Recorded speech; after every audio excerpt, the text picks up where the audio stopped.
Bismillahirrahmanirrahim. Assalamualaikum warahmatullahi wabarakatuh. Hadirin dan hadirat yang saya hormati, lagi saya kasih sekalian, bertemu lagi kita dalam sebuah rancangan yang mana kita akan memperincikan dan membincangkan tentang suatu permasalahan akibat daripada perkara yang telah dicabar oleh seorang individu, seorang wanita bernama Ni Elin, yang mana beliau mencabar undang-undang jenayah syariah di Kelantan. Yang mana salah satu daripada jenayah yang dicabarnya adalah muncikari ataupun bapa ayam, ataupun lebih mesra kita panggil sebagai barwa. Bertitik tolak daripada cabaran yang telah dilontarkan oleh saudari Ni Elin sebentar tadi, perkara tentang muncikari ataupun barwa ataupun bapa ayam ini bukanlah satu perkara yang boleh kita permainkan. Yang mana saya lihat, kita semua dapat lihat, mereka yang menjadi mangsa ataupun mereka yang mempunyai gelaran bapa ayam ini adalah mereka yang datang daripada golongan sebaya saya, segenerasi dengan saya. Yang mana apa yang menyedihkan adalah apabila pemuda pada hari ini bersifat dalam keadaan bergulumang dalam dosa, khususnya melakukan bapa ayam ini. Memetik kata-kata daripada seorang tokoh terkenal, iaitu Syekh Muhammad Yusuf Al-Qaradawi, mengatakan bahawa sekiranya kamu ingin melihat pemimpin pada masa akan datang, maka lihatlah pada siapa? Pada generasi anak muda pada hari ini. Bertitik tolak daripada itu, saya akan lampirkan kepada anda semua, kepada penonton yang saya hormati sekalian, 3 lampiran kes yang mana berkaitan dengan bapa ayam ini yang berlaku di dalam negara kita yang tercinta ini. Artikel yang pertama yang mana dikeluarkan oleh Sinar Harian bertajuk Hantar Ayam Depan Rumah, yang mana dikeluarkan pada tarikh 20 November 2022 tahun lepas.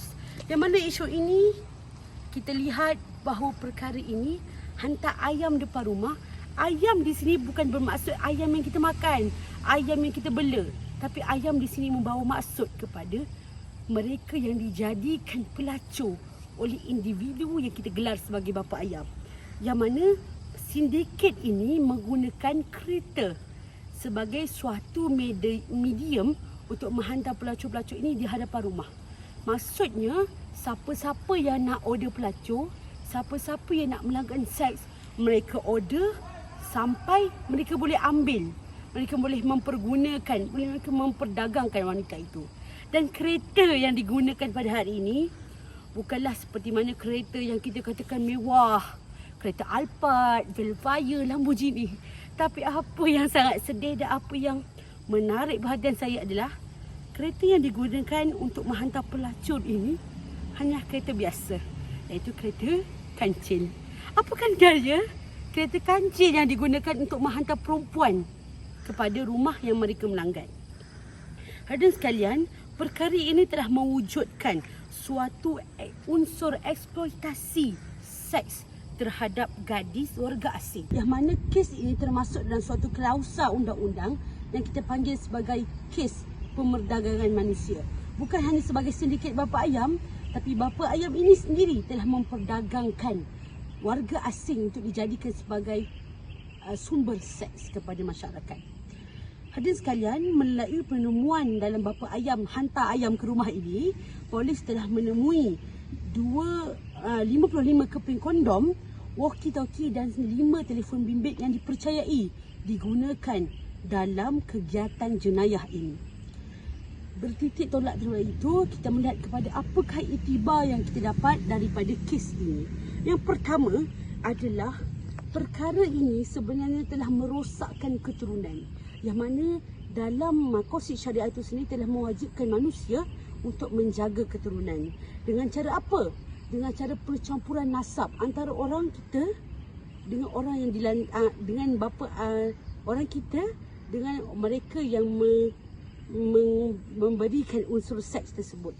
Kedua, hikmah yang kita dapat ambil daripada cerita ini adalah perkara tersebut telah berjaya menghilangkan maruah seseorang. Adakah kita ingin lihat bahawa mereka yang seusia dengan kita, adik-beradik perempuan kita, mereka yang mempunyai pertalian darah dengan kita hilang maruah disebabkan perkara jenayah terkutuk ini. Hadirin sekalian, Allah dalam satu riwayat Muslim nombor ayat 715, dunia adalah perhiasan dan sebaik-baik perhiasan dunia adalah wanita solehah.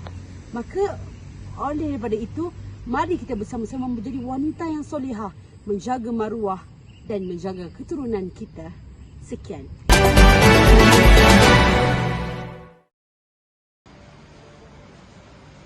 Okey, seterusnya untuk isu yang kedua iaitu polis tahan bapa ayam warga emas di Georgetown. Artikel ini telah diambil dari berita harian. Kes ini telah berlaku pada 11 Oktober 2015. Polis telah menahan seorang lelaki iaitu dipercayai bapa ayam yang menawarkan khidmat pelacuran di sebuah hotel murah di Georgetown, Pulau Pinang. Ketua Polis iaitu Inspektor Wahid berkata bahawa lelaki 66 tahun penjaga hotel murah itu ditahan oleh sepasukan polis bahagian D7 yang membuat serbuan pada jam 6 petang. Pihak polis telah menahan seorang lelaki dengan 6 orang wanita asing yang dipercayai sebagai pekerja di premis tersebut. 6 wanita asing ini dipercayai sebagai warga negara Indonesia yang berumur dalam lingkungan 24 sehingga 39 tahun.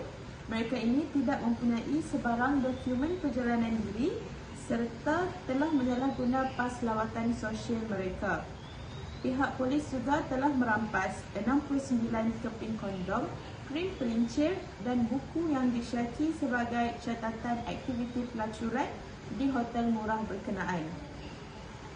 Siasatan juga mendapati bahawa sindiket pelacuran ini telah menawarkan harga bagi setiap khidmat seks dengan harga serendah RM100 sahaja.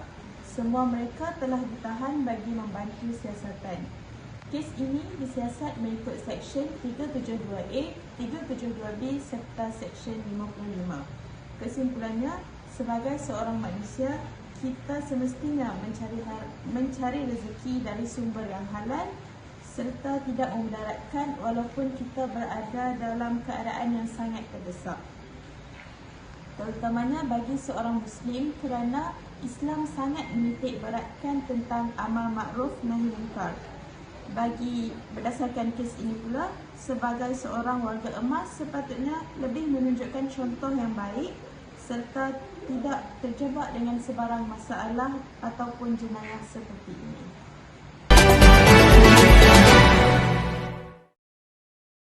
Ketiga, iaitu artikel yang ketiga ialah yang diterbitkan oleh Sinar Harian yang bertajuk Pelajar Perubatan didakwa menjadi bapa ayam.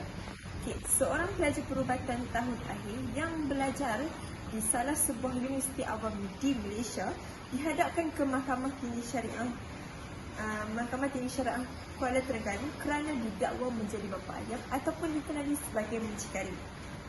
Tertuduh adalah seorang doktor pelatih yang berumur 29 tahun tidak mengaku bersalah atas pertuduhan di bawah Seksyen 28 Enakmen Kesalahan Jenayah Syariah Takzir Terengganu 2001 kerana muncikari. Mengikut pertuduhan, tertuduh iaitu pelajar perubatan tersebut melakukan muncikari atau menjadi orang tengah terhadap perlakuan sumbang antara seorang lelaki dan seorang perempuan. Tertuduh dituduh melakukan kesalahan antara 27 hingga 24 Ogos 2018 di sebuah hotel di Malaysia. Kemudian, mahkamah membenarkan tertuduh diikat jamin sebanyak RM3,000 dengan seorang penjamin. Ini adalah kesalahan yang serius kerana ia bukannya salah di sisi undang-undang, malah salah di sisi undang-undang. Jadi, apa pengajaran daripada kisah ini? Jadinya, pelajar perubatan tersebut selayaknya membuat pertimbangan antara mana yang benar, yang mana yang salah kerana pelajar tersebut adalah seorang yang bijak. Itu saja daripada saya. Jadinya selesai kita tiga laporan. Jadi marilah kita ke sesi kesimpulan. Berdirinya saya di sini adalah untuk menyimpulkan apa yang rakan-rakan Joyah saya cakap sebentar tadi.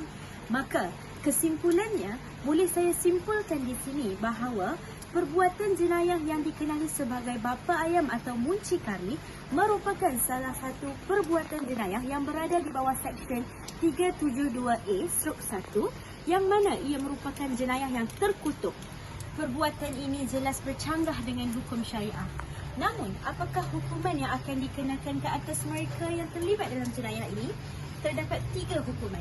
Yang pertama adalah 15 tahun hukuman penjara, yang kedua adalah berkaitan dengan denda dan yang ketiga adalah berkaitan dengan sebat. Apabila kita melihat kepada isu-isu ini, jelas bahawa isu-isu ini tidak pernah pupus dalam radar media. Jadi, apakah yang patut kita lakukan? Maka seluruh umat manusia, termasuklah Muslim maupun non-Muslim, mestilah memupuk nilai keimanan maupun ketakwaan dalam diri mereka agar isu ini dapat dipupuskan dalam radar media Malaysia. Jadi, itu sahaja daripada kumpulan Joyah Team. Apakah isu selepas ini? Mari kita lihat.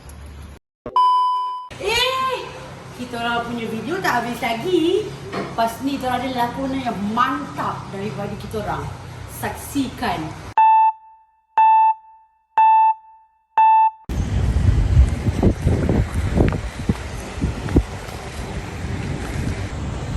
Aku perlukan bantuan kau lah.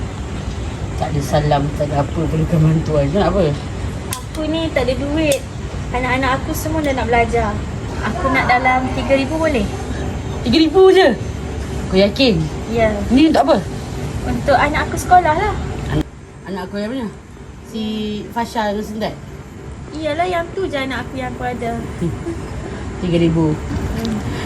Easy bro, aku boleh. Tapi aku dah cakap mesti dah ada faedah dia.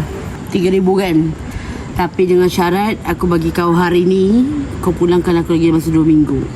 Tapi bukan 3,000. 3,002 cukup lah, aku tengok kau ni pun tak cukup. Untuk kau je nak, sebab aku memang sayang kau Fasha Sendal.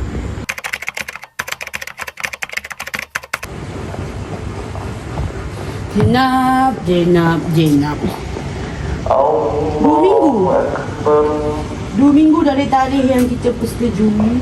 Minta maaf sangat sebab aku memang tak boleh bayar. Aku dah cakap, kalau tak mahu jangan minta aku. Tapi aku nak cari sumber duit dari mana?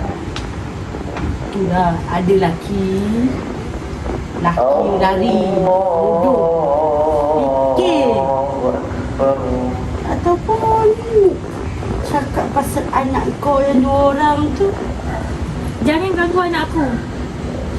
Kalau macam tu hari ni kau tak ada kalau tak, aku memang pukul kau. Kalau macam tu aku ambil anak kau yang si Fasha dengan Sendat tu. Tak apa, aku boleh bayar. Boleh bayar? Bayar dengan duit ke nak bayar dengan anak kau?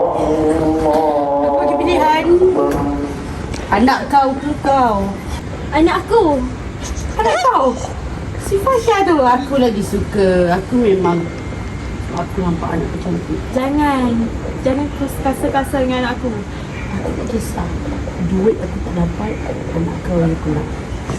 Terima kasih nak. Pasal suka. Lepas ni tak tolong aku lagi. Mana bilik kau?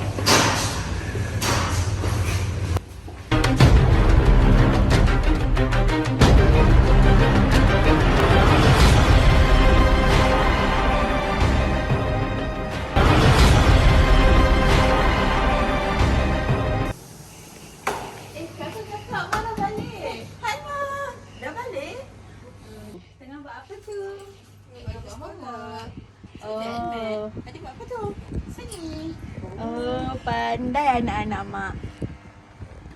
Mak minta maaf sangat kalau apa-apa jadi lepas ni. Dah kenapa? Tak apalah, saya kawan mak nak datang. Okey. Bagi 3 anak kau. Kau jangan kasar-kasar dengan anak aku ya. Tak risaulah.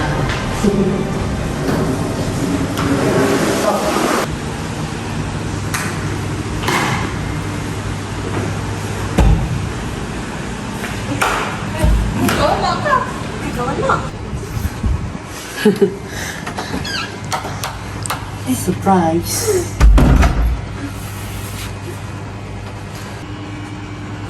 Kakak, kenapa kakak nak buat macam ni? Takut. Jangan risau. Aku tak buat apa-apa. Inilah makanan aku. Jangan risaulah. Aku tak buat apa. Ini sebab mak korang lah. Mak korang yang nak aku buat macam ni. Sabar. Aku nak rasa sikit aja. Tolong. Kau kalau tak nak cakap dengan mak korang. Tolonglah sikitlah. Di akak cantik anakku Zainab. Cantik betul.